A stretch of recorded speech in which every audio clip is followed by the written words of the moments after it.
ગઈકાલે સાંજના 8:30 વાગ્યાના અરસામાં સિંગણપુર પોલીસને પોલીસ કંટ્રોલ રૂમ તરફથી એક સૂચના મળેલી કે સિંગણપુર વિસ્તારમાં આવેલ એસએમસીના સ્વિમિંગ પુલમાં અમુક કર્મચારીઓ મહેફિલનું આયોજન કરી અને દારૂનું સેવન કરે છે.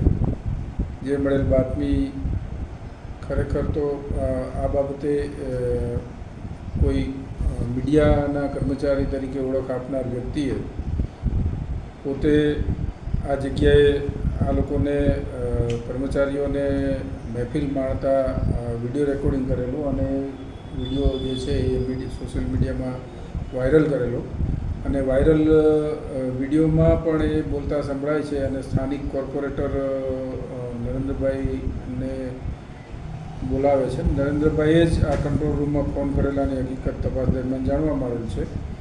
જે વર્દી આધારે સ્થાનિક સિંગણપુર પોલીસ સ્વિમિંગ પુલ ખાતે ગયેલી, જ્યાંથી એક પંકજભાઈ જોશી નામના કર્મચારીની નશા કરેલી હાલતમાં મળી આવતા કાયદેસરની કાર્યવાહી કરેલી અને અન્ય જે 4 કર્મચારીઓ જે છે એ પણ આ સ્વિમિંગ પુલમાં ઇન્સ્ટ્રક્ટર તરીકે ફરજ બજાવતા કર્મચારીઓ હતા, જેમના વિરુદ્ધ મહેફિલ અંગેનો ગુનો રજીસ્ટર કરી આગળની તપાસ હાથ ધરેલ છે.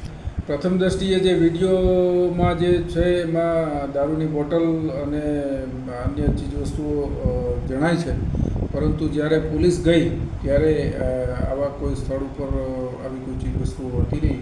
પણ આરોપીઓને અટક કરેલ છે અને અટકાયત દરમિયાન આરોપીની પૂછપરછ કરી અને મુદ્દામાલ ક્યાં સગે વગે કર્યો એ દિશામાં તપાસ હાથ ધરી. તમામના જે પ્રોહિબિશનનો જ કેસ છે, મહેફિલનો કેસ છે, એટલે એની જે સાયન્ટિફિક તપાસ થશે.